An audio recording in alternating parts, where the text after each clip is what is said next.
আপনারা দেখেন কিতাবের উপরে মলাটের মধ্যে বা ভিতরে কিতাবের নাম লেখা আছে সহিহুল বুখারী, এরকম নাম লেখা আছে। তো আমরা যে এই কিতাবটা আমাদের সামনে আছে, এই কিতাবটা যদিও সহিহুল বুখারী বা বুখারী শরীফ নামে প্রসিদ্ধ, কিন্তু এটা এই কিতাবের মূল নাম না।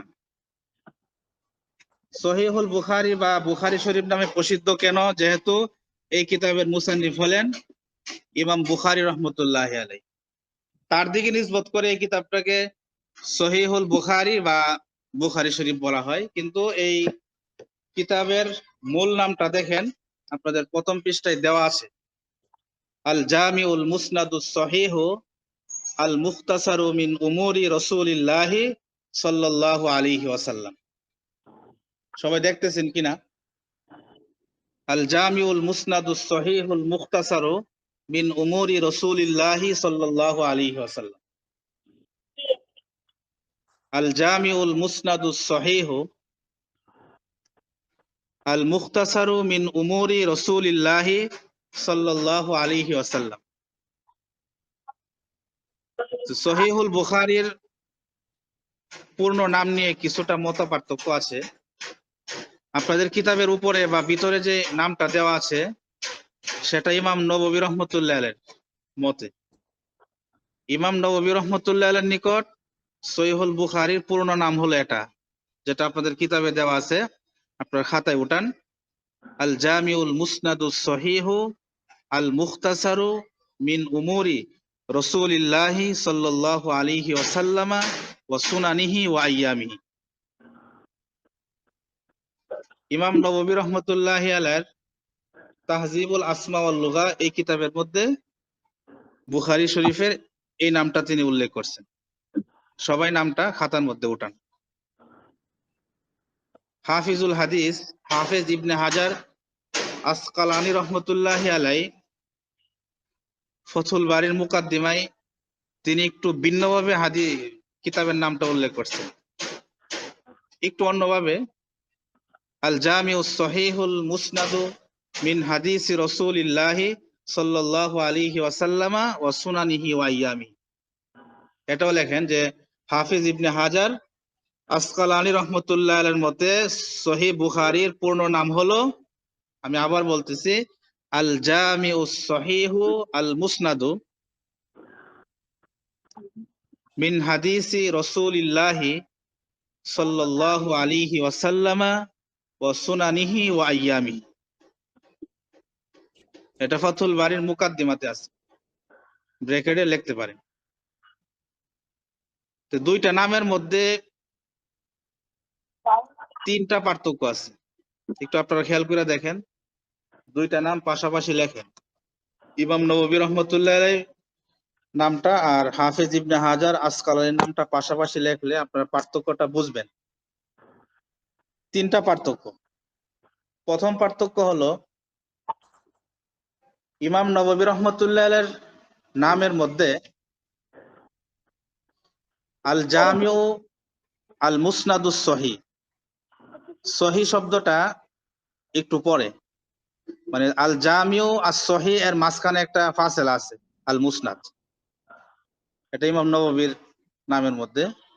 আর হাফিজ ইবনে হাজার আসকালানির নামের মধ্যে সহি শব্দটা আল জামিউর সাথে, সবাই একটু খেয়াল করে দেখেন, আল জামিউ সহিহু আল মুসনাদ, মুসনাদটা হলো পরে।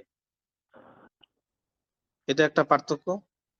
দ্বিতীয় পার্থক্য দেখেন, খেয়াল করেন, ইমাম নববী রহমতুল্লাহ আলাইহির নামের মধ্যে দেখেন আল মুখতাসার শব্দ একটা অতিরিক্ত আছে, আল জামিউল মুসনাদুস সহিহু আল মুখতাসার, কিন্তু হাফিজ ইবনে হাজার আসকালানি রহমতুল্লাহ আলাইহির নামের মধ্যে মুখতাসার শব্দটা নাই।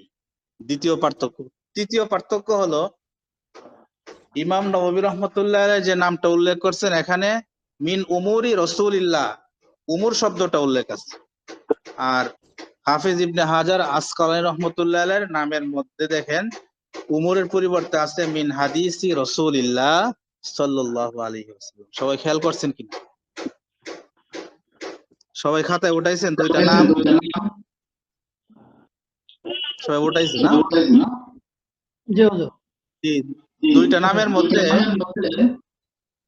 আমি যে দুইটা নাম উল্লেখ করলাম বুখারী শরীফের, ইমাম নববী রহমতুল্লাহ আলাইহির এবং হাফিজ ইবনে হাজার আসকালানি, এই দুইটা নামের মধ্যে প্রসিদ্ধ, অধিক প্রসিদ্ধ এবং পছন্দনীয় নাম হলো প্রথম নামটা, যেটা ইমাম নববী রহমতুল্লাহ আলাইহি বলছেন এবং যেটা আপনাদের কিতাবের শুরুতে উল্লেখ আছে, আল জামিউল মুসনাদুস সহিহ আল মুখতাসারু মিন উমুরি রাসূলিল্লাহ সাল্লাল্লাহু আলাইহি ওয়াসাল্লাম ওয়া সুনানিহি ওয়া আইয়ামিহি। তো ইমাম বুখারী রহমতুল্লাহ আলাইহি তার কিতাবের নাম আল জামিউল মুসনাদুস সহিহুল মুখতাসারু মিন উমুরি রাসূলিল্লাহ ওয়া সুনানিহি ওয়া আইয়ামিহি, এই নামে নামকরণ করেছেন। তার কারণটা কি? আমরা প্রত্যেকটা শব্দের দিকে খেয়াল করব, আপনারা খাতায় নোট করেন। দেখেন, নামের শুরুতে আল জামে একটা শব্দ আছে, আল জামিউ। জামে বলা হয় হাদিসের ওই কিতাবকে যেই কিতাবের মধ্যে 8 প্রকারের হাদিস বর্ণিত আছে। জামে বলা হয় হাদিসের ওই কিতাবকে যেই কিতাবের মধ্যে 8 ধরনের হাদিস, রুউসে সামানিয়া, 8 ধরনের হাদিস বর্ণিত আছে। 8 ধরনের হাদিসের মধ্যে এক নাম্বার হলো সিয়ার। 8টা বিষয় আমি আপনাদেরকে শের আকারে বলতেছি, আপনারা নোট করেন। সিয়ার ও আদাব ও তাফসির, আকায়েদ, ফিতান ও আশরাত ও আহকাম, মানাকিব। আমি একটু ধীরে ধীরে বলে আপনারা লেখেন। সিয়ার ও আদাব ও তাফসির, আকায়েদ। যদি ভাঙ্গে ভাঙ্গে লিখতে চান লিখতে পারেন। 1 নাম্বার সিয়ার, 2 নাম্বার আদাব, 3 নাম্বার তাফসির, 4 নাম্বার আকায়েদ, 5 নাম্বার ফিতান, 6 নাম্বার আশরাত, 7 নাম্বার আহকাম, 8 নাম্বার মানাকিব। সবাই খাতায় উঠাইছেন কিনা নামগুলো, বিষয়গুলো? সবাই উঠাইছে, খাতায় উঠাইতেছে?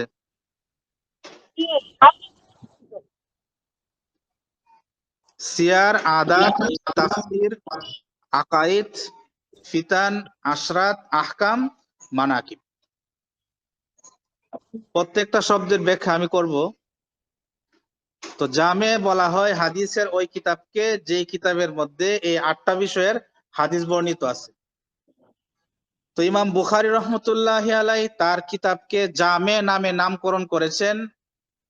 তার কারণ হলো সহিহ বুখারীর মধ্যে এই 8 প্রকারের হাদিস বর্ণিত আছে। কথাটা সবাই বুঝতে পারছেন? ইমাম বুখারী রহমতুল্লাহি আলাইহি তার কিতাবকে জামে নামে নামকরণ করেছেন কারণ তার সহিহ বুখারীর মধ্যে এই 8 প্রকারের হাদিস বর্ণিত আছে। এজন্য উনি ওনার কিতাবকে জামে নামে নামকরণ করেছে। সবাই বিষয়গুলো লেখছেন না? সিয়ার ও আদাব ও তাফসির ও আকায়েদ, ফিতান ও আশরাত ও আহকাম, মানাকিব। লেখছেন আমি যে সবাই? বিষয়গুলোর ব্যাখ্যা করব এগুলো খাতায় লেখা দরকার নাই, একটু বোঝার জন্য বলতেছি। প্রত্যেকটা শব্দ খাতায় নোট করা দরকার নাই, এগুলো আপনার বিস্তারিত হয়তো তিরমিজিতে পড়বেন। সিয়ার শব্দটা সিরাতুন শব্দের বহু বচন।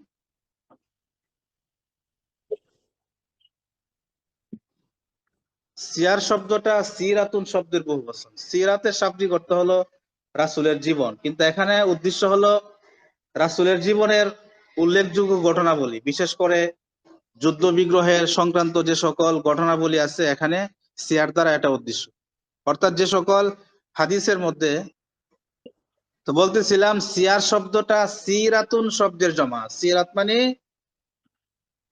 আদর্শ, চরিত্র, কিন্তু এখানে উদ্দেশ্য হলো সিয়ার দ্বারা ওই সকল হাদিস উদ্দেশ্য যে সকল হাদিস রাসূলের যে পবিত্র জীবনের ঘটনাবলীর সাথে সম্পৃক্ত, বিশেষ করে যুদ্ধ বিগ্রহ সংক্রান্ত যে সকল ঘটনা আছে ওই সকল হাদিসকে বলা হয় সিয়ার। এরপরে 2 নম্বরে আছে আদাব।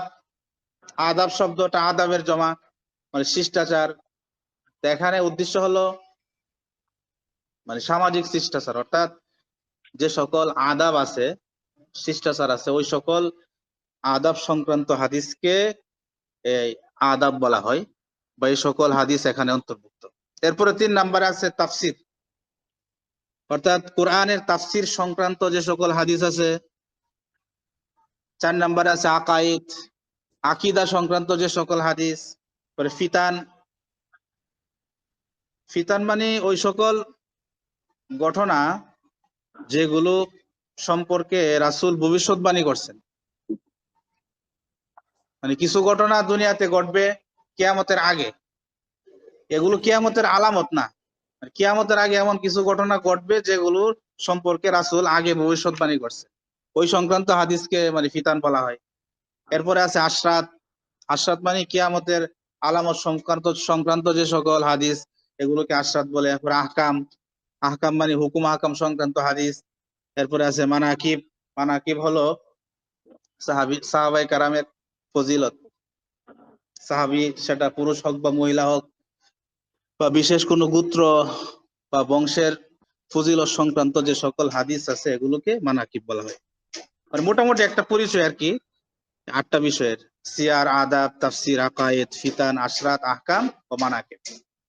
তাহলে এখানে আমাদের যেটা লিখবেন বা বুঝবেন, ইমাম বুখারী রহমতুল্লাহি আলাইহি তার কিতাবকে জামে নামে নামকরণ করছেন কেন? যেহেতু সহিহ বুখারীর মধ্যে এই 8 বিষয়ের হাদিস বর্ণিত আছে। এরপরে দেখেন নামের দ্বিতীয় অংশ, আল জামিউল মুসনাদ। মুসনাদ বলার কারণ কি? ইমাম বুখারী রহমতুল্লাহ আলাইহি তার কিতাবকে মুসনাদ বলেছেন, এর কারণ হলো সহিহ বুখারীতে যে সকল হাদিস রয়েছে সবগুলো হাদিস সনদে মুত্তাসিল, মানে মুত্তাসিল সনদে মারফু আকারে বর্ণিত আছে। অর্থাৎ ইমাম বুখারী রহমতুল্লাহ আলাইহি যে সকল হাদিস নিয়ে আসছেন সবগুলো হাদিসের সনদ মুত্তাসিল এবং হাদিসগুলো মারফু। এছাড়া যে সকল আসার তিনি তার কিতাবের মধ্যে উল্লেখ করেছেন এগুলো তাবি হিসাবে উল্লেখ করেছেন, কিন্তু মৌলিকভাবে উনি যে সকল হাদিস উল্লেখ করেছেন সবগুলোই হাদিসের সনদ মুত্তাসিল এবং মারফু। এজন্য উনি ওনার কিতাবকে মুসনাদ বলে নামকরণ করেছেন। সবাই লিখতেছেন তো না? এরপরে নামের তৃতীয় অংশ, সবাই একটু খেয়াল করেন, আল জামিউল মুসনাদুস সহিহ। সহিহ বলেছেন, সহিহ বলার কারণ কি? সহিহ বলার কারণ হলো ইমাম বুখারী রহমতুল্লাহি আলাইহি মানে বিশুদ্ধতাকে মানে সিহহটাকে বাধ্যতামূলক করে নিয়েছেন। আমরা জানি সহিহ বুখারীর মধ্যে যে সকল হাদিস রয়েছে সবগুলো হাদিসই সহিহ, এবং উনি সহিহ বুখারী লিখতে গিয়া উনার কাছে যতগুলো হাদিস জমা ছিল, এগুলো আস্তে আস্তে বলবো, যখন উনি উনার কিতাব লেখেন ওই সময় তার কাছে 6 লক্ষ হাদিস এর একটা ভান্ডার জমা ছিল। 6 লক্ষ হাদিস, 6 লক্ষ হাদিসের মধ্যে 3 লক্ষ হাদিস তার মুখস্থ ছিল, আর 3 লক্ষ হাদিস ছিল তার পাণ্ডুলিপিতে। ওই 6 লক্ষ হাদিস থেকে তিনি যাচাই বাছাই করে, অর্থাৎ 6 লক্ষ হাদিস থেকে ওই হাদিসই উনি ওনার কিতাবের মধ্যে আনছেন যে হাদিসটা সহিহ, অর্থাৎ সহিহ হাদিসটাকে তিনি বাধ্যতামূলক করে নিয়েছেন। ইমাম বুখারী রহমতুল্লাহ আলাইহির তত্ত্বানুসারে বা ওনার অনুসন্ধান অনুযায়ী সহিহ বুখারীতে যে সকল হাদিস আছে সবগুলো হাদিসই সহিহ, এখানে কোনো দুর্বল হাদিস নাই। এজন্য উনি ওনার কিতাবকে সহিহ বলে নামকরণ করেছেন। তারপরে দেখেন আল মুখতাসার, আল জামিউল মুসনাদুস সহিহ আল মুখতাসার। মুখতাসার বলার কারণ কি? আমি একটু আগেই বললাম যে মুখতাসার বলার কারণ হলো ইমাম বুখারী রহমতুল্লাহের কাছে যে সকল হাদিস বর্ণিত ছিল মানে জমা ছিল, 6 লক্ষ হাদিস জমা ছিল, তো 6 লক্ষ হাদিসের মধ্যে তিনি শুধুমাত্র সহিহ হাদিসগুলোকে জমা করছেন। এবং এমন না যে তিনি উনার কিতাবের মধ্যে সহিহ বুখারীর মধ্যে দুনিয়ার যত সহিহ হাদিস আছে সবগুলো জমা করছেন, এমন না। অর্থাৎ তিনি মুখতাসার দ্বারা ইঙ্গিত করেছেন উনি এই কিতাবটি সংক্ষিপ্ত, সহিহ বুখারী কিতাবটা সংক্ষিপ্ত, এতে সকল সহি হাদিস সংকলন করা হয়নি, জমা করা হয়নি। এই কথাটা স্বয়ং ইমাম বুখারী রহমতুল্লাহ আলাইহি নিজেও বলেছেন। ইমাম বুখারী রহমতুল্লাহ আলাইহি থেকে বর্ণিত আছে, তিনি বলেছেন যে আমি 6 লক্ষ হাদিস থেকে এই হাদিসটা, এই কিতাবটা আমি চয়ন করেছি, নির্বাচন করেছি। উনি বলেছেন যে মা কাতাবতু ফি কিতাবিল জামি ইল্লা মা সাহহা ওয়া তারাকতু মিনাস সিহা লিহালিত তাওল। এই কথাটা আপনারা নোট করতে পারেন। ইমাম বুখারী রহমতুল্লাহ আলাইহি বলেছেন মা কাতাবতু ফি কিতাবিল জামি ইল্লা মা সাহহা। সহিহ বুখারীর মধ্যে কেবল সহিহ হাদিসে আমি লিপিবদ্ধ করেছি। মা কাতাবতু ফি কিতাবিল জামি ইল্লা মা সাহহা। আমি বুখারীর মধ্যে কেবল সহিহ হাদিসই লিখেছি, সংকলন করেছি। ওয়া তারাকতু মিনাস সিহা লিহালিত তাওলি। আরো অনেক সহিহ হাদিস আমি ছেড়ে দিয়েছি লিহালিত তাওলি, লম্বা হয়ে যাওয়ার কারণে। অর্থাৎ দুনিয়ার পৃথিবীর সকল সহিহ হাদিস একসাথে জমা করা সম্ভব না। এজন্য উনি বলছেন আমি আমার কিতাবে যে সকল হাদিস নিয়ে এসেছি সবগুলো হাদিসই সহিহ, তবে অনেক হাদিস আমি আমার কিতাবে আনি নাই, সহিহ কিন্তু আমি আমার কিতাবে আনি নাই। কেন আনি নাই? লিহালিত তাওলি, লম্বা হয়ে যাবে, দীর্ঘ হয়ে যাবে। বর্তমানে আমাদের সমাজে একটা সম্প্রদায় আছে আহলে হাদিস নামে, আপনারা জানেন কিনা, আহলে হাদিস সালাফি নামে। তাদের ধারণা যে সহিহ বুখারীতে বা সহিহ মুসলিমেই দুনিয়ার সকল সহিহ হাদিস উল্লেখ আছে। সহিহ বুখারী এবং সহিহ মুসলিম ছাড়া মনে হয় আর অন্য কোনো কিতাবে সহিহ হাদিস বর্ণিত না। তো তাদের এই ধারণাটা সঠিক না, কারণ ইমাম বুখারী নিজেই বলছেন যে আমি আমার কিতাবে যে সকল হাদিস নিয়ে এসেছি সবগুলো সহিহ, কিন্তু আমি অনেক সহিহ হাদিস আমি আমার কিতাবে আনি নাই, লম্বা হয়ে যাবে, দীর্ঘ হয়ে যাবে, এই ভয়ে। সবাই বুঝতেছেন মনে হয়। তারপরে দেখেন হাদিসের নামের আরেকটা অংশ, মিন উমুরি রাসূলিল্লাহ সাল্লাল্লাহু আলাইহি ওয়াসাল্লাম। আবার ইমাম হাফিজ ইবনে হাজার আসকালানির নামের মধ্যে আছে মিন হাদিসি রাসূলিল্লাহ। মিন উমুরি আছে, আবার মিন হাদিসি রাসূলিল্লাহ আছে।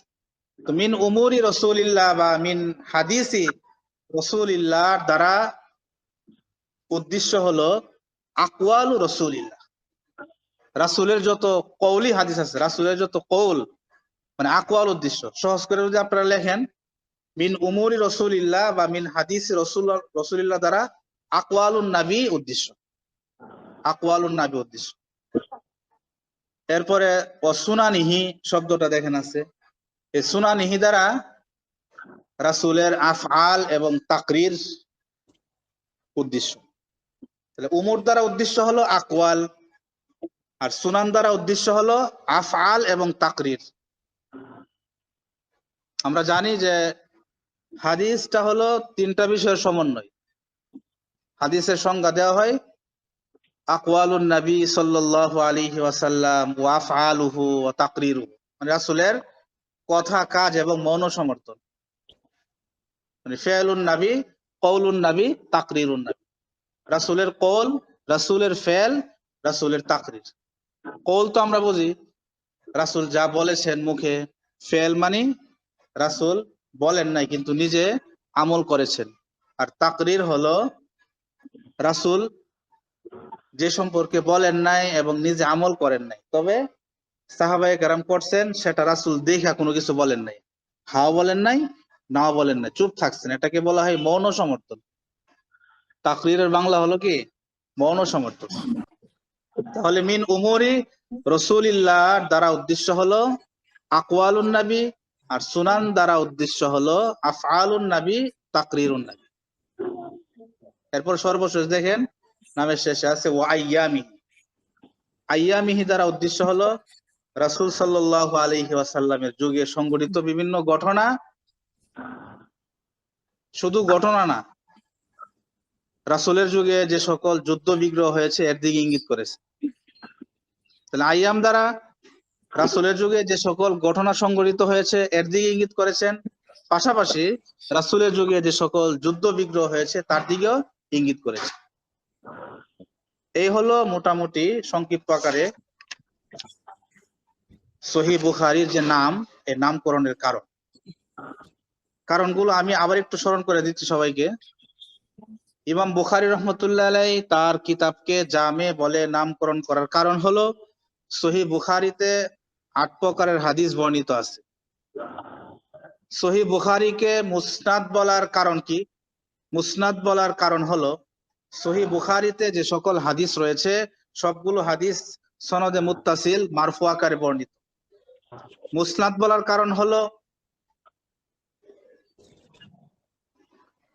মুসনাদ বলার কারণ বললাম, সহিহ বলার কারণ হলো ইমাম বুখারী রহমতুল্লাহ আলাইহি হাদিস জমা করার ক্ষেত্রে সিহহটাকে ইলতিজাম করেছেন, বাধ্যতামূলক করে নিয়েছেন। মুখতাসর বলার কারণ হলো ইঙ্গিত করেছেন যে এই কিতাবটা সংক্ষিপ্ত। এমন অনেক হাদিস আছে যে হাদিসগুলো আমি আমার কিতাবে উল্লেখ করি নাই দীর্ঘ হয়ে যাওয়ার কারণে। এরপরে মিন উমুরি রাসূলিল্লাহ দ্বারা উদ্দেশ্য আকওয়ালুন নবী, আর সুনান দ্বারা উদ্দেশ্য আফআলুন নবী তাকরিরুন নবী, আর আইয়াম দ্বারা উদ্দেশ্য হলো রাসূলের যুগে যে সকল ঘটনা সংঘটিত হয়েছে এবং বিশেষভাবে যে সকল যুদ্ধ বিগ্রহ সংঘটিত হয়েছে। তারপরে আসেন ইমাম বুখারী রহমতুল্লাহ আলাইহি কিতাবের নামকরণ করেছেন। কিতাব লেখার কারণ কি? উনি সহিহ বুখারী লেখার কি কারণ? তো মুহাদ্দিসিনে কারাম থেকে 3টা কারণ বর্ণিত হয়েছে। 3টা কারণের মধ্যে প্রসিদ্ধ যে কারণটা, এটা আমরা হয়তো অনেকে শুনেছি, প্রসিদ্ধ যে কারণটা এটা আমি আগে বলবো। ইমাম বুখারী রহমতুল্লাহ আলাইহি থেকে বর্ণিত আছে, তিনি বলেছেন যে আমি একবার স্বপ্ন যুগে দেখলাম যে রাসূলুল্লাহ সাল্লাল্লাহু আলাইহি সাল্লামের খেদমতে আমি দাঁড়িয়ে আছি, আমার হাতে একটা হাত পাকা। রাসূলের কাছে আমি দাঁড়ানো, আমার হাতে একটা পাখা আছে, হাত পাকা আছে। তো হাত পাকা দিয়া রাসূলের শরীরে যে সকল মাছি আছে, আমি হাত পাকা দিয়া মাছি তাড়াইতেছি। তো এরকম অদ্ভুত একটা স্বপ্ন দেখছেন ইমাম বুখারী, যে আমি রাসূলের কাছে দাঁড়িয়ে আছি, আমার হাতে একটা হাত পাকা, ওই হাত পাকা দিয়া আমি রাসূলের দেহ থেকে, রাসূলের শরীর থেকে মাছিগুলোকে তাড়াইতেছি। তো অদ্ভুত স্বপ্ন দেখে তৎকালীন যুগে যে মুআব্বির যারা আছে, মুআব্বিরিন, স্বপ্নের ব্যাখ্যাকারক, তো একজন স্বপ্নের ব্যাখ্যাকারের কাছে গিয়া ওই স্বপ্নের ব্যাখ্যা চাইলেন। তো বললেন যে আমি স্বপ্নে এমন এমন দেখেছি, এর ব্যাখ্যা কি? তখন ওই একজন স্বপ্ন ব্যাখ্যাকারক বললেন যে আনতা তাজুব্বু আনহুল কাযিব, যে আপনি যে স্বপ্নে দেখেছেন রাসূলের শরীর থেকে মাছি তাড়াইতেছেন, এর দ্বারা উদ্দেশ্য হলো আনতা তাজুব্বু আনহুল কাযিব, যে আপনি রাসূল থেকে মিথ্যাকে আপনি দূর করতেছেন। রাসূল থেকে মিথ্যাকে দূর করার অর্থ হলো রাসূলের যে সকল হাদিস রয়েছে ওই সকল হাদিস থেকে মিথ্যা এবং বানোয়াট যে জাল হাদিসগুলো আছে, এই জাল হাদিসগুলোকে আপনি আলাদা করে সই হাদিসকে আপনি জমা করবেন। এই ব্যাখ্যা বলার পরে ইমাম বুখারী রহমতুল্লাহ আলাইহি এই ব্যাখ্যার পরেই তিনি উদ্বুদ্ধ হইলেন যে আমি একটা সহিহ কিতাব সংকলন করার প্রয়োজন। এরপর থেকে মানে এই স্বপ্নের ব্যাখ্যার পরে তিনি সহিহ বুখারী সংকলন করেছেন। এটা প্রসিদ্ধ ঘটনা আর কি। ইমাম বুখারীর স্বপ্নের মাধ্যমে উদ্বুদ্ধ হয়ে সহিহ বুখারী তিনি সংকলন করেছেন। দ্বিতীয় একটা কারণ মুহাদ্দিসিনে কারাম বলেছেন, ইব্রাহিম ইবনে মাকিল আন-নাসাফি থেকে বর্ণিত। ইব্রাহিম ইবনে মাকিল নাসাফি থেকে বর্ণিত আছে, ইমাম বুখারী রহমতুল্লাহ আলাইহি বলেন, আমরা আমাদের উস্তাদ ইসহাক ইবনে রাহওয়াই রহমতুল্লাহ আলাইহির মজলিসে বসা ছিলাম। ইমাম বুখারী রহমতুল্লাহ আলাইহির একজন অন্যতম উস্তাদ ছিলেন শাইখ ইসহাক ইবনে রাহওয়াই, দুই ভাবে পড়া যায়। তা আমরা একবার আমাদের শাইখ, আমাদের উস্তাদ ইসহাক ইবনে রাহওয়াই রহমতুল্লাহ আলাইহির মজলিসে উপস্থিত ছিলাম। মজলিস চলাকালে আমাদের সাথীদের মধ্যে একজন আমাকে বলল, লাউ জামাতুম কিতাবান মুখতাসারান লিসুনানিন নবী সাল্লাল্লাহু আলাইহি ওয়াসাল্লাম, মানে আমাকে উদ্দেশ্য করে বলতেছে, লাউ জামাতুম কিতাবান মুখতাসারান লিসুনানিন নবী, আপনি যদি রাসূলের সুন্নত গুলো নিয়ে একটি সংক্ষিপ্ত কিতাব সংকলন করতেন, মানে আশা ব্যক্ত করলেন, লাউ জামাতুম কিতাবান মুখতাসারান লিসুনানিন নবী, আপনি যদি রাসূলের সুন্নত গুলো নিয়ে একটি সংক্ষিপ্ত কিতাব সংকলন করতেন। তো মুকদ্দিমায়ে ফাতুল বারীতে কথাটা একটু অন্যভাবে আছে, লাউ জামাতুম কিতাবান মুখতাসারান লিসহিহি সুন্নতি রাসূলিল্লাহ সাল্লাল্লাহু আলাইহি ওয়াসাল্লাম, কাছাকাছি কথা আর কি। লাউ জামাতুম কিতাবান মুখতাসারান, আপনি যদি সংক্ষিপ্ত কিতাব জমা করতেন, সংকলন করতেন, লিসহিহি সুন্নতি রাসূলিল্লাহ, রাসূলের সহিহ হাদিসগুলো, মানে আগের কওলের মধ্যে সরাসরি সহিহ কথাটা উল্লেখ নাই, কিন্তু মুকদ্দমায়ে ফাতুল বারীতে এই কথাটা উল্লেখ আছে এভাবে আর কি, লাউ জামাতুম কিতাবান মুখতাসারান লিসহিহি সুন্নতি রাসূলিল্লাহ, আপনি যদি রাসূলের সহিহ হাদিসের একটা সংক্ষিপ্ত কিতাব সংকলন করতেন। তো ইমাম বুখারী বলেন, এই কথা শুনে আমি আমার কিতাব রচনা করার প্রয়োজন অনুভব করলাম, আমি আমার সাথীর এই কথা শুনে। নাসরুল বারীতে এই কারণটা একটু ভিন্নভাবে উল্লেখ আছে। ঘটনাটা এভাবে আর কি, ইমাম বুখারী রহমতুল্লাহ আলাইহি এর উস্তাদ ইমাম ইসহাক ইবনে রাহওয়াই রহমতুল্লাহ আলাইহির ক্লাস চলাকালীন তার উস্তাদ ইসহাক ইবনে রাহওয়া তিনি বলছেন ইমাম বুখারীকে সম্বোধন করে, আমি যে একটু আগে বললাম মানে মুকদ্দিমায়ে ফাতুল বারীতে এখানে হলো সরাসরি উস্তাদ বলে নাই, মানে উস্তাদের ক্লাস চলাকালে একজন সাথী ভাই বলছে, লাউ জামাতুন কিতাবান মুখতাসারান। আর নাসরুল বারীতে কথাটা এভাবে উল্লেখ আছে যে উস্তাদ নিজে বলছে, ইমাম বুখারীর হাদিসের প্রতি উৎসাহ দেখে, হাদিসের প্রতি আগ্রহ দেখে তার উস্তাদ ইসহাক ইবনে রাহওয়াই রহমতুল্লাহ আলাইহি বলছেন, লাউ জামাতুম কিতাবান মুখতাসারান ফিস সহিহি লিসুনানি রাসূলিল্লাহ সাল্লাল্লাহু আলাইহি ওয়াসাল্লাম, অর্থাৎ তুমি যদি একটা সংক্ষিপ্ত কিতাব রচনা করতে, লাউ জামাতুম কিতাবান মুখতাসারান, তুমি যদি সংক্ষিপ্ত কিতাব রচনা করতে ফিস সহিহি, সহিহ হাদিসের, লিসুনানি রাসূলিল্লাহ সাল্লাল্লাহু আলাইহি সাল্লাম, রাসূলের সুন্নাত বিষয়। ইমাম বুখারী বলেন, উস্তাদের এই ফরমান এরপর থেকে আমি আমার কিতাব রচনা করা শুরু করলাম, আমার ভিতরে ইচ্ছা হলো যে আমি একটা সহিহ হাদিসের কিতাব সংকলন করি।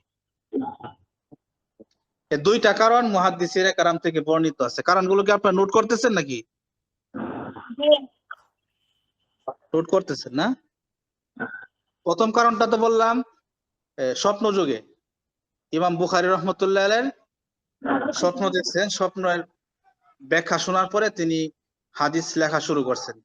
আর দ্বিতীয় কারণটা বললাম, তার যে বিখ্যাত উস্তাদ ইসহাক ইবনে রাহওয়া রহমতুল্লাহ আলাইহির দর্স চলাকালীন উস্তাদ বলেছে, আবার অন্য রিওয়ায়াতে আছে উস্তাদ নিজে বলে নাই, তার কোন এক সাথী বলছে। এরপর থেকে তিনি হাদিস লেখার জন্য উদ্বুদ্ধ হয়েছে।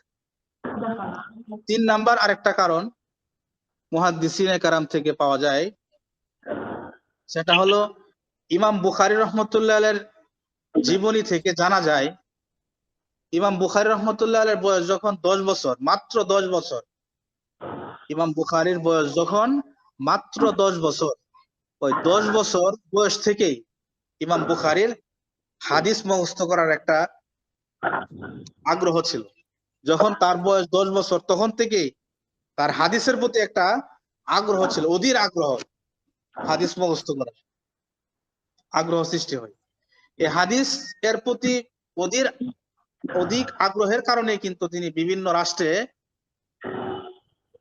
বিভিন্ন মাশায়েখে হাদিস, বড় বড় মুহাদ্দিসিনে কেরাম, বড় বড় হাদিস বিশারদদের কাছ থেকে হাদিস সংগ্রহ করেছে। মানে একদম 10 বছর থেকে, ইমাম বুখারীর বয়স যখন 10 বছর থেকে তার ভিতরে হাদিসের প্রতি একটা আগ্রহ ছিল, যে হাদিস নিয়ে আমি কি করব, হাদিস মুখস্থ করব, হাদিস নিয়ে পড়াশোনা করব। এই আগ্রহ থেকেই কিন্তু তিনি বিভিন্ন দেশ সফর করছেন, বিভিন্ন মুহাদ্দিসিনে কেরামের কাছ থেকে হাদিস সংগ্রহ করেছেন। মানে সহস্রাধিক, মানে হাজারের উপরে রাষ্ট্রের কথা আছে, যে সহস্রাধিক রাষ্ট্রে তিনি সফর করছেন বিভিন্ন মুহাদ্দিসিনে কেরামের কাছ থেকে হাদিস সংগ্রহ করছে। এই 10 বছর থেকে তার হাদিসের প্রতি এত আগ্রহ। এরপরে হাদিস সংগ্রহ করতে করতে যখন তার বয়স 23 বছর, তখন দেখা গেল 23 বছর বয়সে তার কাছে 6 লক্ষ হাদিসের একটা ভান্ডার জমা হয়ে গেছে। মাত্র 23 বছর বয়সে তার কাছে 6 লক্ষ হাদিসের একটা ভান্ডার জমা হয়েছে। আমি আগে বলেছি 6 লক্ষ হাদিসের মধ্যে 3 লক্ষ হাদিস তার মুখস্থই ছিল, চারটিখানি কথা না। 6 লক্ষ হাদিসের মধ্যে 3 লক্ষ হাদিস তার মুখস্থ ছিল। আপনারা একটু চিন্তা করে দেখেন তো, যারা দাওরায়ে হাদিস পড়তেছেন, দাওরায়ে হাদিস বা তাকমিল পড়তেছেন, আমাদের কয়টা হাদিস মুখস্থ আছে? অথচ আমরা কত বছর মাদ্রাসায় পড়াশোনা করতেছি? 10-12 বছর, কমপক্ষে 8-10 বছর মাদ্রাসায় পড়তেছি, বা হাদিসও তো আমরা পড়ছি, মেশকাত পড়লাম, বা এর আগে ফয়জুল কালাম বা রিয়াজুস সলিহিন, আমরা তো হাদিসের বিভিন্ন কিতাব আমরা পড়েছি। তো হাদিসের বিভিন্ন কিতাব পড়ার পর আমাদের কয়টা হাদিস মুখস্থ আছে? এই চারটিখানি কথা না যে ইমাম বুখারীর 3 লক্ষ হাদিস মুখস্থ। 6 লক্ষ হাদিস থেকে 3 লক্ষ হাদিস ছিল তার মুখস্থ, আর 3 লক্ষ ছিল পান্ডুলিপি। এই 23 বছর বয়সে যখন তার কাছে এত বিশাল একটা ভান্ডার, হাদিসের ভান্ডার যখন জমা হয়ে গেছে, তখন থেকে তার অন্তরে একটা আগ্রহ সৃষ্টি হয় যে আমি বিশুদ্ধ হাদিসগুলোকে জমা করব। 6 লক্ষ হাদিস থেকে বিশুদ্ধ হাদিসগুলোকে জমা করব। এরপরে তিনি এই 6 লক্ষ হাদিস থেকে বাছাই করে সহিহ হাদিসগুলোকে তার কিতাবের মধ্যে লিপিবদ্ধ করেন। এই মোটামুটি 3টা রিওয়ায়াত পাওয়া যায় আর কি কিতাব লেখার কারণ হিসাবে। যে তাহলে আজকে এই পর্যন্তই থাক। আজকে হলো 2টা বিষয় বললাম আর কি, কিতাবের নাম, কিতাবের নামকরণের কারণ এবং কিতাব লেখার কারণ। তো যারা নোট করতে পারছে তো পারছে, যারা পারে না তাদেরকে বলে দিবেন যে যারা লেখছে তাদের কাছ থেকে লিখে নিতে, ইনশাআল্লাহ। আগামীকালকে এটা আমি শুরু করবো।